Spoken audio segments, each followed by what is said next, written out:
இன்றைக்கும் ஒரு நல்ல நாள், ஆசீர்வாதமான நாள். கர்த்தர் உங்களோடு கூட இருக்கிறார். உங்களை கைவிட மாட்டார். உங்களை மென்மேலும் உயரச் செய்வார். நீங்கள் அறியாத காரியங்களை உங்களுக்கு தந்து அதில் உங்களை வழி நடத்துவார். உங்களால் எட்ட முடியாத உயரத்திற்கு தேவன் உங்களை எடுத்து செல்வார். இன்றைக்கு அப்படிப்பட்ட ஒரு விசேஷமான நாள் தான். அதனால் ஆண்டவருக்கு நன்றி செலுத்துங்க. ஏசாயா 46ஆம் அதிகாரம் 11ஆம் வசனத்தில் இப்படி படிக்கிறோம். உராய்ஞ்சுகிற ஒரு பட்சியை கிழக்கிலிருந்தும் என் ஆலோசனையை நிறைவேற்றும் மனுஷனை தூர தேசத்திலிருந்தும் வரவழைக்கிறவராய் இருக்கிறேன். அதை சொன்னேன், அதை நிறைவேற்றுவேன், அதை திட்டம் பண்ணினேன், அதை செய்து முடிப்பேன். இந்த வசனத்துக்கு முன்னாடி இருக்கிற வசனத்தில் 9ஆவது வசனத்தில் ஆண்டவர் சொல்லியிருப்பார், அவருக்கு சமமானவர் ஒருவரும் இல்லை அப்படின்னு சொல்லியிருப்பார். அப்படின்னா என்ன அர்த்தம்னா, கர்த்தர் எல்லாவற்றையும் ஆளுகை செய்கிறார். கடவுளினுடைய கட்டுப்பாட்டில் நீங்களும் நானும் இருக்கிறோம், நம்முடைய வாழ்க்கை இருக்கிறது என்ற அர்த்தம். God will bring a bird of prey from east and a man who fulfills God's counsel from far away place. இந்த வசனத்தில் ஆண்டவர் என்ன சொல்கிறார்னா, கிழக்கிலிருந்து இரையாகிய ஒரு பறவையை ஆண்டவர் கொண்டு வர போகிறார். அந்த பறவை தான் இரையாக மாறப்போகிறது. அந்த பறவையை ஆண்டவர் வரவழைப்பார். அவருடைய சித்தத்தை செய்கிற, தேவனுடைய யோசனையின்படி செய்கிற ஒரு மனுஷனை தூர தேசத்திலிருந்து வர வைப்பார். அப்படி செய்கிறவர் தான் தேவன் என்று சொல்கிறார். அதே வார்த்தையை ஆண்டவர் உங்களுக்கும் சொல்லுகிறார். நீங்கள் எந்த காரியத்திற்காக ரொம்ப நாள் காத்திருக்கிறீங்களோ, ஜெபம் பண்ணி கொண்டு இருக்கிறீங்களோ, அது எங்கேருந்து வரும், எப்படி நடக்கும்னு உங்களுக்கு தெரியலனா நீங்கள் கவலைப்படாதீங்க.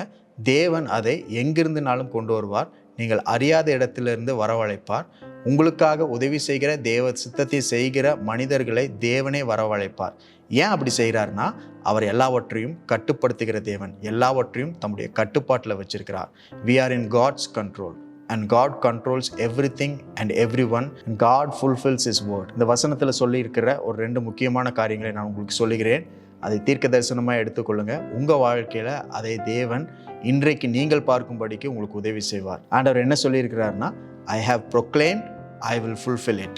I have planned, I will finish it. Proclaimed, fulfill, plan, finish.